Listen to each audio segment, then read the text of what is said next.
You're listening to the Good Old Boys Fantasy Football Podcast. Now here's your hosts, Kevin, Derek, and Alex. Alrighty, welcome in, ladies and gentlemen, to another episode of the Good Old Boys Fantasy Football Podcast. I am Derek, and I am joined, as always, by your co-host, Kevin. Alex, unfortunately, not going to be able to make it with us tonight, but Kevin, how we doing?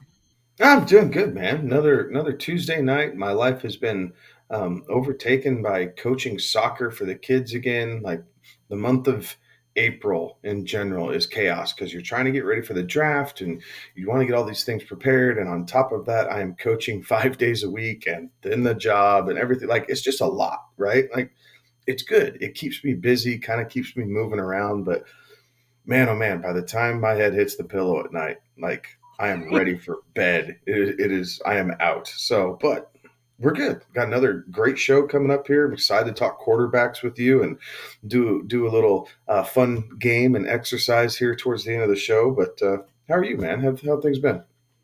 You know, sleep is a premium commodity still around this household. So it definitely kind of is what it is on that front. And I do understand your pain about the, every waking moment seeming to be consumed by one thing or another. So, yeah, it's one of those that as we start drawing nearer here in the next couple of weeks, it will, it'll inevitably get easier once we get past the draft here because,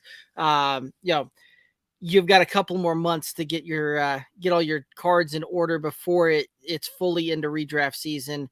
We'll be a little bit busy here come redraft or come Dynasty on those rookie drafts for following the NFL draft here. But by that point, it's usually much easier because guess what? You just spent the entire month previous prepping and planning for the NFL draft, so you know your takes and know your thought processes on these players coming out. So, but you're right. This is going to be a lot of fun, this show.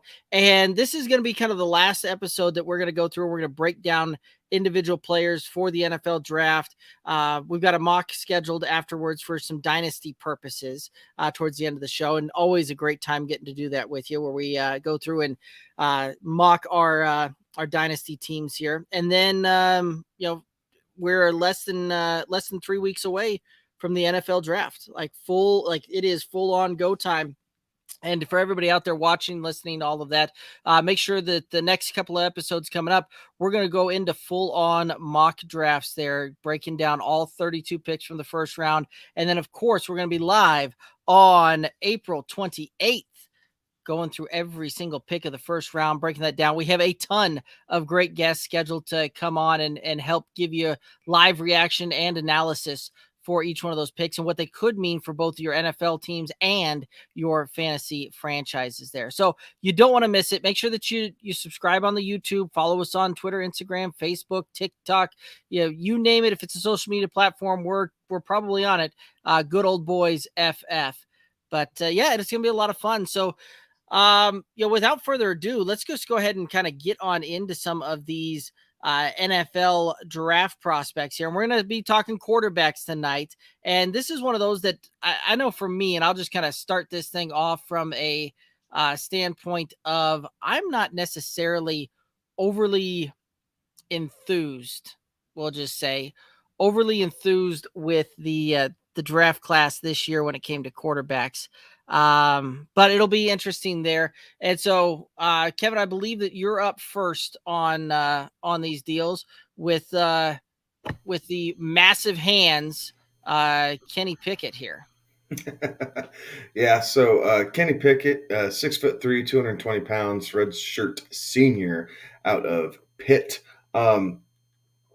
A guy he's a 3-star recruit coming out of high school, but he was getting some buzz amongst major programs, ended up settling in there at Pittsburgh and really had a decent career. He was doing well for himself as kind of a dual threat quarterback. And then this past season really started jumping off the page, right? He had a monster season at Pitt and really kind of catapulted himself into this quarterback discussion where at the beginning of the year, I don't think many people knew who Kenny Pickett was. So he did well for himself as far as putting his name out there. Yes, his hand size was the big thing out of the combine, right? Like people were talking about his hand size. It's only 8.25 inches long. He still has a live arm. He can make most NFL throws with ease. So I'm not so much worried about the arm strength, but I am a little worried about ball security, right? That is one thing that NFL teams talk about. They talk about grip strength and being able to hold on to it in adverse conditions, rain, snow, what have you. I'm not so concerned about that. I think the game and players have kind of evolved enough that they understand the simple mechanics of being able to protect the ball, or dry the ball off, what have you, in the weather. I'm worried about when he's sitting back in the pocket and he has his hands on the ball right here, where the average quarterback is somewhere in the neighborhood of 8.25 to 9.5 inches from pinky to thumb, right? Kenny Pickett's about half inch to a full inch less in coverage. So what that means is when he's dropping back, he has less surface area to protect the ball when these defensive linemen and edge rushers are kind of doing that chop move, right? Like they're no longer really going in to blast the quarterback. They are chopping at his hands, at the ball, at his wrist, that type of area to try and just create disruptions. They want to create chaos. And if you're not covering as much of the ball, it hits the ground. Fumbles are a version of chaos in the NFL. So that's one thing I am worried about.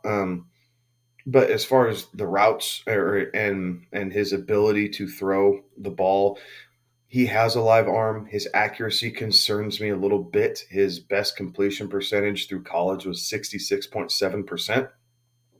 That's a little scary considering the ACC outside of Clemson has been pretty putrid. Like there is not a defensive juggernaut really outside of Clemson that you can name in the ACC, and he's still only completing just under 67% of his passes. So that is a concern for me. He is arguably going to be the top pick in the draft coming up, right? Like it's between really four of them: Corral, Picket, Malik Willis. Ridder's name is starting to creep up there a little bit. So 3 or 4 guys for kind of that top quarterback spot. Kenny Pickett's right there. So it's going to be interesting to see where his landing spot is. But overall, I'm not jumping up and down for Kenny Pickett as a draft prospect, right? Both in fantasy and in real life. Like, I don't see the intangibles that we get out of Patrick Mahomes, out of Joe Burrow. He's nowhere near the quarterback that we thought Trevor Lawrence was coming out of college, right? And so for all these reasons, he's going to have a mountain to climb, at least in my opinion of him. And I hope he does it. Like, we don't like saying that guys are just going to be busts and that they're not going to be, worth it in the NFL. But this quarterback class in general, as Derek alluded to, we are not very high on. But that being said, Pickett is going to be a first-round quarterback, so he is going to get an opportunity to play in the NFL and see what he does. So if you are a quarterback-starved dynasty team, then yeah, you're probably going to end up taking a flyer on him or one of these other first-round quarterbacks to try and see if you can catch lightning in a bottle. But I am going to say buyer beware, because to me, he is not jumping off the page as a guy who is going to turn around a franchise in 2 or 3 seasons. He's more a guy that they're going to bring in, and I don't know if he's going to end up seeing that 5th year of that first round contract, right? Or if teams just decide that, okay, we brought him in, we saw what he was about, and now we're going to move on because it didn't quite meet our expectations.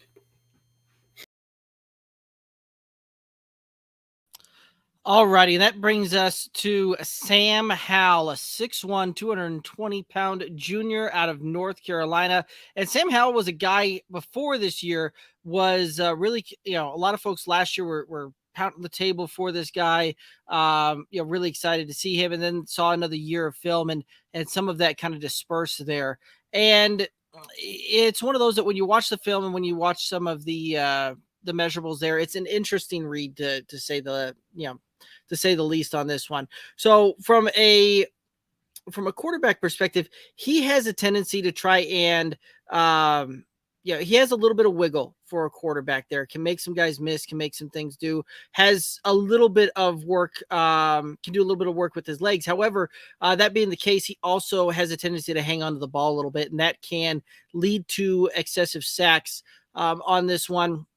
Every time I watch Sam Howell play, especially this last year, it was one of those that one of the major notes that I kept taking away was accuracy is an issue. And while he has an arm that can hit kind of multiple slots when it comes to getting the ball out and throwing the ball down the field, and can put the ball, has different release points to vary that up, which is a nice arm talent, and you definitely like to see that in quarterbacks, and can put a little bit of zip on the ball. Still, again, I see accuracy being a little bit of an issue. Needs work on touch and timing, certainly, when it comes down to this one, because of the fact that you don't necessarily see him throwing guys open when it's there, right? Like he can hit somebody in stride, things like that, but you don't necessarily see him putting the ball into a tight window and throwing his receiver open there. He is a very tough competitor here. I see him some red zone value when it comes to fantasy football as a runner. Again, like I said, he has a little bit of wiggle, can definitely make some things happen when he gets down in the red zone. Could potentially put up some touchdowns with his legs there as well. Slow release though. This is a guy that, in order to play at the NFL level, is going to have to find a way to speed up that timing, speed up that release, and speed up that internal clock as he starts making his progressions down the field on this one. You'll see him pat the ball and go through a big windup in a lot of cases there, which you definitely you can get away with a little bit in the ACC. Like Kevin mentioned, there's not a ton of a ton of defensive juggernauts there in the ACC when it comes to defense. There's a conference, but so it's one of those that he is going to have to speed up on that release. I see him as a third rounder, and this is one of those that, again, we've seen quarterbacks that are project quarterbacks. I see him as a project and developmental type of quarterback. We've seen guys like this get up into the late first, into the second, but realistically, I think he probably has his best value for a team is going to be as a third round actual NFL quarterback there. So we're going to have to wait and see here on the 28th, 29th, and 30th as to where he falls and where he lands there. But a bit of a project here, and I think, eventually could become a starter, but I think he is destined for a backup role for a NFL franchise. All right, so Matt Corral, 6'2", 205 pounds, redshirt junior out of Ole Miss. Corral he's received a lot of hype this year, right? A lot of buzz. He benefited greatly from Lane Kiffin's run and gun offense that he brought into the SEC. He is a competitor. We saw that when he tweaked his ankle and fought those injuries on and off really throughout the year. The Tennessee game, which most people remember for the Tennessee fans just chucking loads of trash onto the field. Corral was injured most of that game, if not in the entire game, and he just kept fighting his way back. Fought his way back for the bowl game and ended up re-injuring himself in that bowl game. So that's been kind of the one, I guess, physical downside to Matt Corral. He can run. He's actually a really elusive runner, but he throws the ball off platform a lot of back foot throws, a lot of throws late into the play where he tries to stick it in there. He struggles on throws out to the sideline. He airmails him quite a bit. So, again, another guy who's potentially going to be the first quarterback off the board, but in his own right, still a project. Like, he still has some major mechanical issues that NFL teams are going to try and get in and work with him on, and really try and drive home the fact that, the wide open is like 3 feet. Like, that's wide open in the NFL, right? We're not talking collegiately where wide open's 13 yards because a freshman blew coverage. So it is going to be a learning swing for Matt Corral, but I think he has a lot of the intangibles that will continue to see him find opportunities in the NFL here for the short term. So he could wind up off the board. I mean, really as early as 2 with Detroit. I mean, he could go as early as 2. He could slide back as far as 16 or 17 and see New Orleans take a chance on him. But he will go in that top half of the first round. It's just finding out whether it's the Lions, maybe the Panthers, possibly the Falcons, or the Saints. One of those teams are going to be the one that takes the chance on him and tries to bring him in and cater an offense to his skill set, so that way they can try and find some immediate success.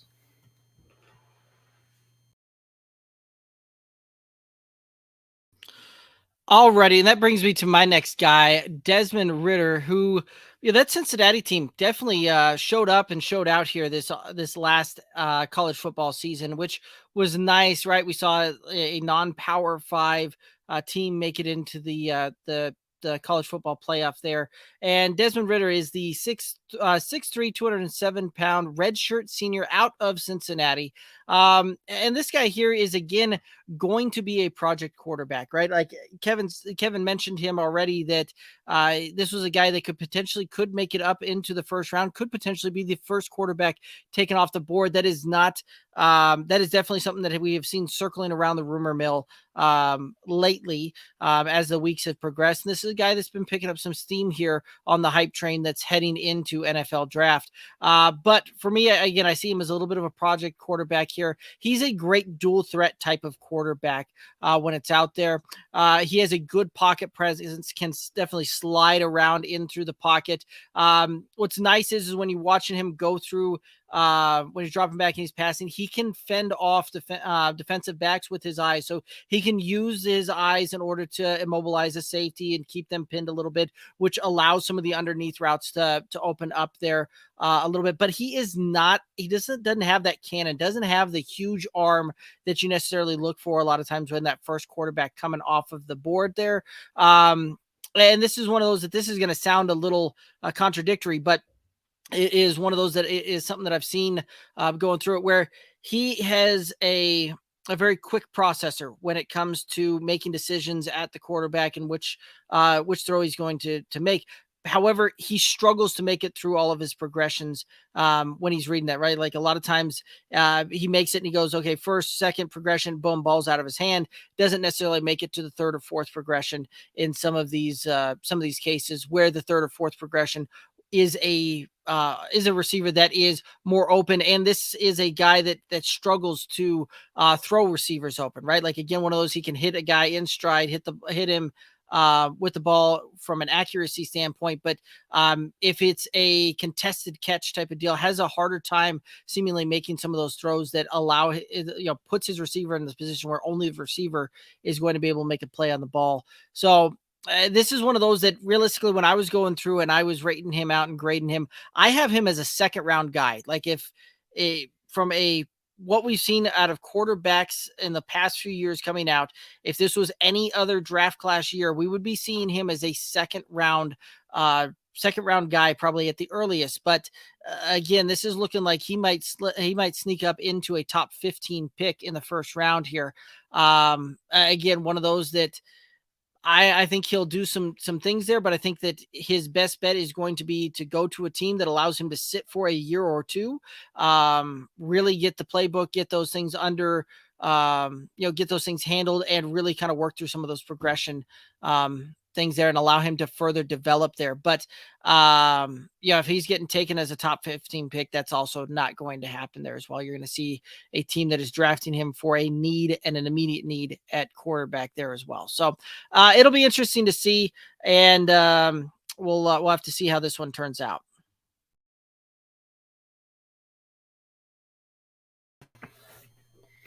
All right, so Malik Willis, quarterback, again, 6'1", 225 out of Liberty, and Malik Willis really he was getting some buzz during the season. Yeah, he was doing what everybody and making some noise, but really started to stand out the combine, right? Like that's really when people started to take notice of him. Ran a 4.4 240, which is lightning fast for a quarterback. So instantly the Lamar Jackson comparisons came up. And I don't know that they're terribly wrong in at least putting that as a player comp, right? He may not be as quite electric as Lamar Jackson, but some of that similar skill set is there, right? He is lightning fast. He can take the ball down and run. But Malik Willis has a huge arm. And that's really one of the highlights from the combine that everyone kept showing over and over and over again, right? Was him dropping back and him throwing from 20 to 20, right? Is basically what it was. And it looks good on combine tape, but in reality, how often are you going to ask your quarterback to do that, right? And if you go back and you start looking at the film, he probably puts too much air under the ball on those deep throws. And in the NFL, that's where you have those ball hawking secondaries, the safeties coming across, and you're going to get your receiver lit up or it's going to turn into some touchdowns.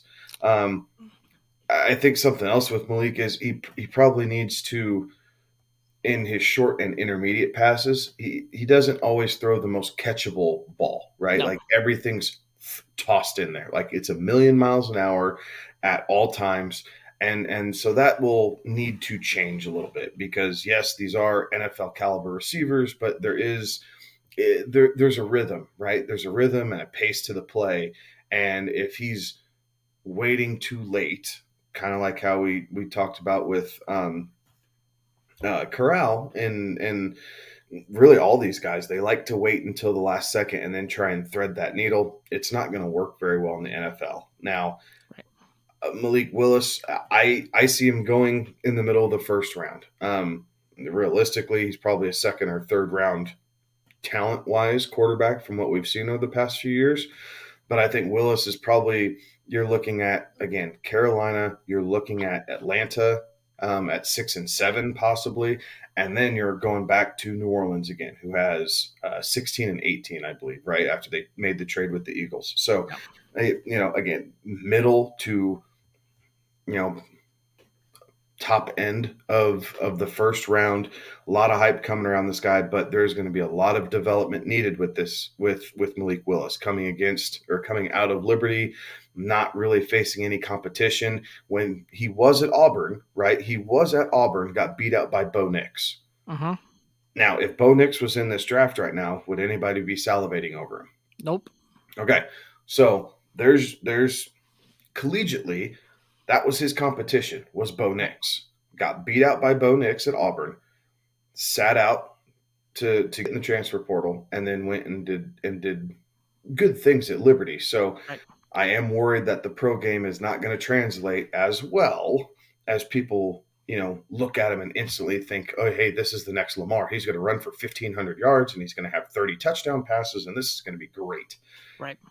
Now you're onto some things there, right? So, and we've seen, like, just to provide the counter argument to the not being able to win the job at Auburn, right? Like we've seen other quarterbacks that weren't able to beat out the incumbent or beat out their competition at a school, transfer to another school, put up a great season there and end up winning Heisman's, end up becoming big time draft picks, end up having good so far good early careers in that, like, Joe Burrow's a guy that couldn't win the starting job at Ohio State, went down to LSU, got into a good system, just led the Bengals on a Super Bowl title run. I'm not saying that Malik Willis is that. I'm just saying that, there is some of those things. We have narrative in the past to do that. I know where you were going, and that's not where I was going with that. I'm just providing a counterpoint to that one there. But I'm right there with you, right? Like, Malik Willis is a guy that allows too many opportunities to pass him by when he throws the ball, right? Like, he doesn't necessarily have a huge repeatable mechanics when it comes to throwing the ball, right? They change a little bit. It's not a machine-like type of throw that you see coming out of there. So mechanics are a little bit of an issue there. He allows the windows to close on him by waiting on things to develop there a little bit. Sometimes we see him miss on scheduled type of throws there as well. And I think you made the point earlier that he places the ball in a point where it causes the receiver to break stride and have to adjust mid route in order to try and catch the ball or keep the ball from being placed as a turnover. But his legs are absolutely electric. He had 5 100-yard rushing games as in college there. So he has the ability to throw the ball. A huge arm on this guy. Some of the mechanics worry me a little bit, but electric legs. And I can certainly see where people are trying to make the comparison to a Lamar Jackson, to some of these great dual threat quarterbacks that we've seen, because the guy is electric with big arm and has the ability to make moves with his legs. So it'll be interesting to see there. And this is one of those that, depending upon what mock draft you're looking at, what analyst you're looking at, this is a guy that some guys are saying this is the first quarterback off the board, and other guys saying that he's going to be a mid first round. I know a lot of analysts are hoping that he goes to a place like Pittsburgh. That's a lot of the things I continually see kind of come up there for a perfect landing spot for him. But I think with Pittsburgh, they've got bigger issues to fry there as well, from the simple standpoint of they brought in Trubisky. That offensive line is atrocious there. And while you have some weapons with Najee Harris, Chase Claypool, Deontay Johnson, Pat Freiermuth, like, you've got some weapons around him. It doesn't do any good when you're a young quarterback and you're constantly having to pick yourself off the turf because you're just getting grounded every single time. And with Malik Willis, when he gets rushed through his progressions, the accuracy dips even more so. Like, this is not a guy that he will get pressed and he'll take even more unnecessary sacks on this one. So again, this is one of those that any other year, we're talking about a guy that most likely is a second or a third round pick, but because of this particular draft class, you're talking about a guy that could likely become the first overall player or the first overall quarterback taken off the board. So very interesting to see how this one turns out. I agree with that. What I don't agree with is the people saying that Pittsburgh's the best landing spot for him. And I've seen that way too much for it. I just had to address it. Right. And here's my simple reason, like, without even getting into a lot of it, here's my simple reason of why not. That division is already used to a mobile quarterback. The defenses in that division have been being accustomed to, built around, to slow down Lamar Jackson. Correct. So for those people who I'm willing to bet are also making the comp that, hey, this is Lamar Jackson, like, this is the same type of guy, and he's even more accurate and everything. If defenses in that division specifically have already been built around stopping the most dynamic quarterback in that division because of his ability to run and everything else, why would you bring a quarterback in there when you know that the Bengals and the Browns specifically are already building their defenses around stopping Lamar Jackson? So now they get to see the same guy 4 times a year. And you're telling me that they won't figure out how to, I say the same guy 4 times, but you know what I mean, right? The same characteristics of a player 4 times a year. How does that help him for a landing spot? Right. Like, he would be so much better off going to an AFC South team where those quarterbacks are statues. Statues. Sam Darnold is a statue. Matt Ryan was a statue. Tom Brady was a statue. Drew Brees was a statue. Jameis Winston, even like statue. You have Taysom Hill in there that kind of shakes things up a little bit. But other than that, there's not a true mobile quarterback. So if you insert a Malik Willis to a Carolina, Atlanta, New Orleans, well, and I say one of those three because they're all looking for a quarterback. Right. At least it's something different, right? Like you can't just tee off on the exact same style of quarterback. You have to make adjustments for an extra person coming out of the backfield who has 4.4 speed. Right. And oh, by the way, the Browns also having Deshaun Watson now playing in that division as well. So yeah, you're right. Like him going to the AFC North, again, I don't see that doing anybody any favors, and especially that Pittsburgh line, whoever they are putting back there at quarterback, because Pittsburgh didn't do really much of anything to go out and address their biggest need on that team, which is the offensive line. A lot of people say it's the quarterback. It's not. The biggest need on that team right now is an offensive line, because Big Ben, right, for whatever your thoughts are on Big Ben, he has not been a good NFL quarterback for a couple of years. He was very serviceable, could manage the game very well, do lots of things really well. But when all of that's said and done, Najee Harris, who is an electric, dynamic running back and a just hell of a prospect, the only reason he made fantasy relevance last year was through a volume play. It wasn't because he did anything from an efficiency standpoint.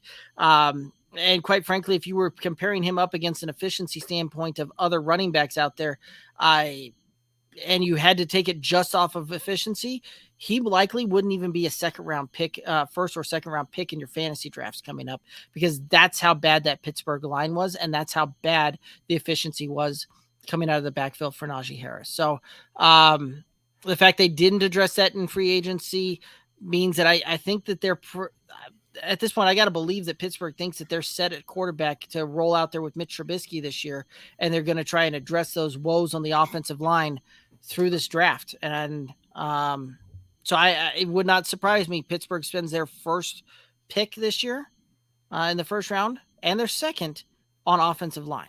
Like I really truly believe that's where we're going to see them spend the draft capital at. So it'll be interesting to see. And now that we've kind of got off of that tangent, any other thoughts here on these quarterbacks or this quarterback draft class?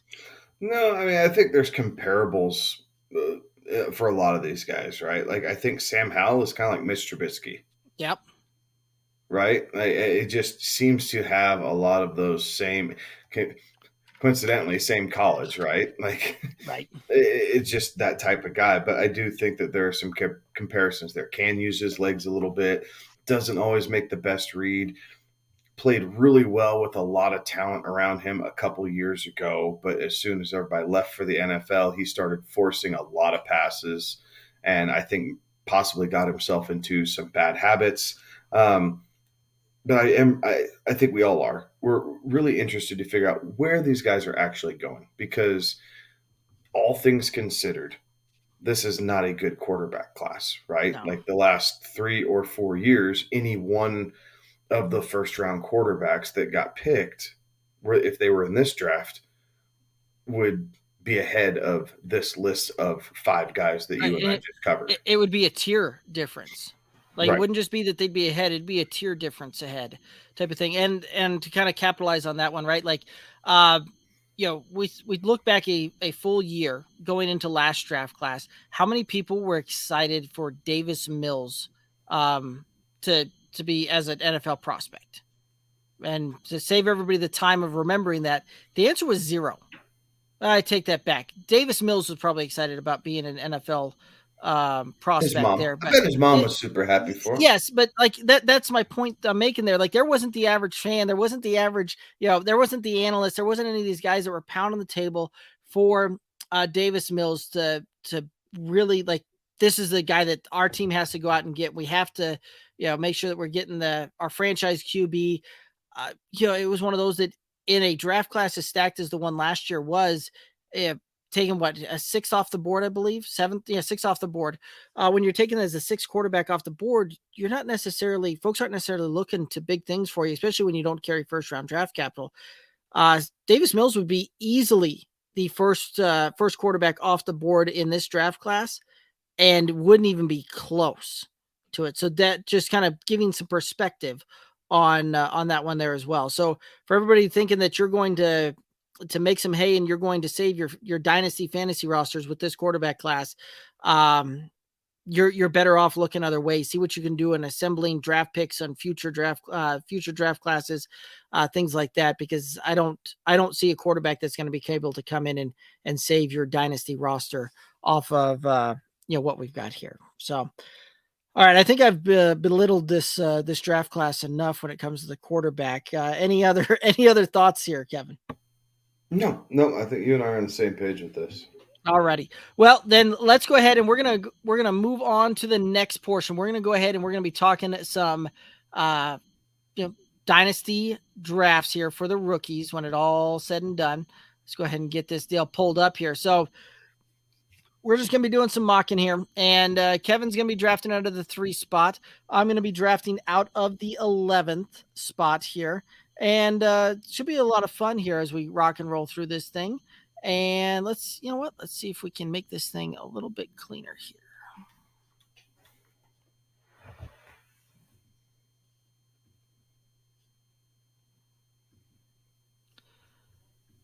All right, there we go. We got the full board on that thing now. All right, so Kevin, we're going to go ahead and start this thing. And chalk. Right, so Breece Hall went 1. Treylon Burks went 2. I've heard some interesting things about people, actually fading Treylon Burks, which I do find a little interesting. Based off of landing spot and everything else, what am I gonna do?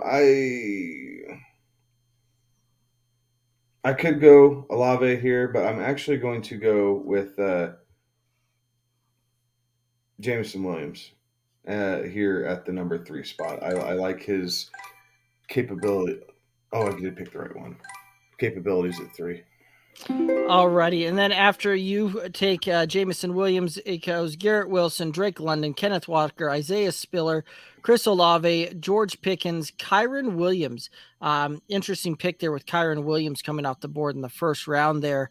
Again, I see with Kyren Williams, I think that's a very big overreach on that one. But you know what? When we're looking at some of these things and we're getting down in here, there's a lot of guys that previously when I've been mocking, I've been able to get a George Pickens to fall to me here, and I was loving that pick this late into it. I've even gotten Jameson Williams to fall this deep to me here as well, but obviously not the case, and that's leading us into some interesting spots here.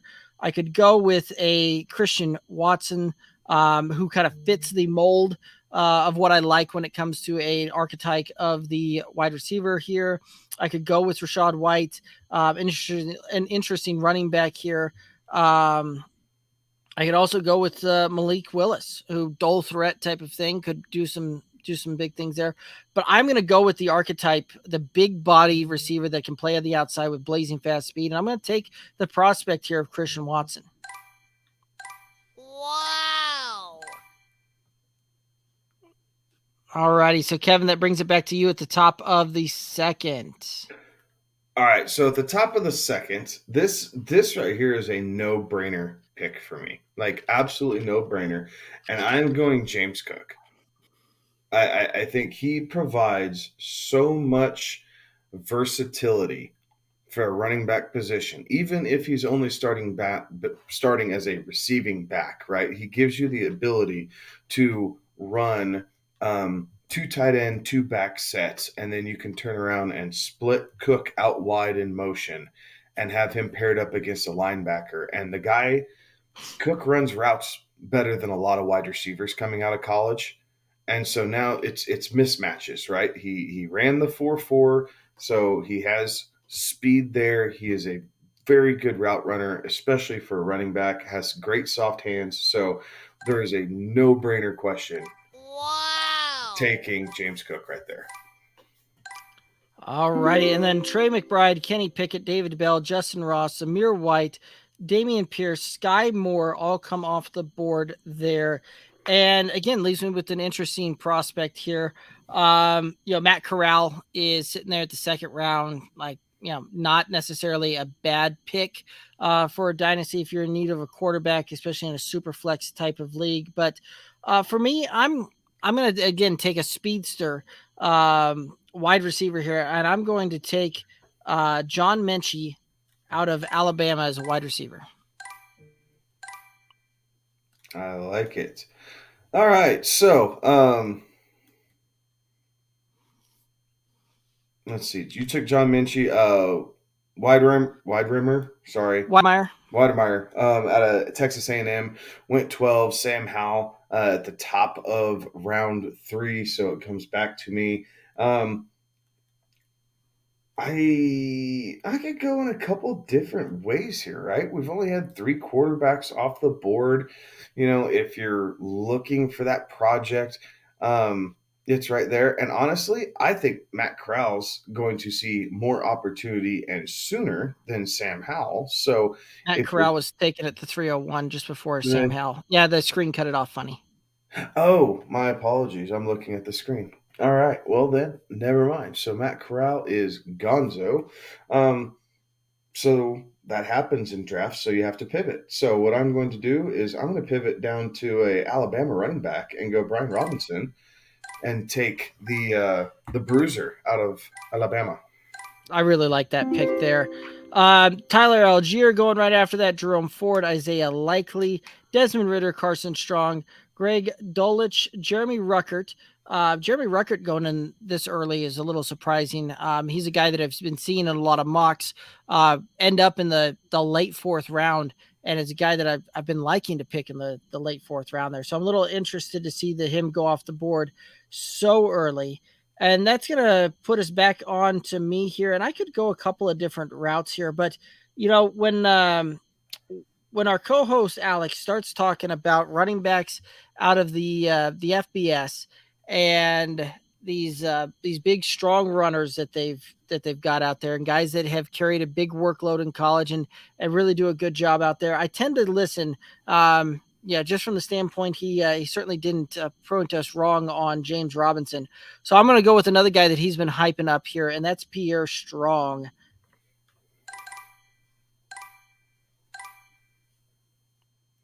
All right, so back into the 4th round. Let's see here. Alec Pierce, Wan'Dale Robinson. Let's see, Khalil Shakir out of Boise State. Those are all wide receiver options that we have right there. Man, oh man.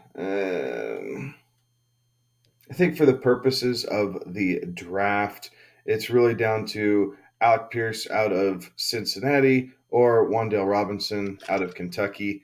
I think I'm gonna go the Alec Pierce route. I like his 6'3" frame. The 4.4 speed helps there as well. So I think he's going to be able to find a spot to be productive his rookie season, playing that 3rd wide receiver role for a team. I like it. After that, Caleb Ellaby goes, Cole Turner, Dustin Crum, Chai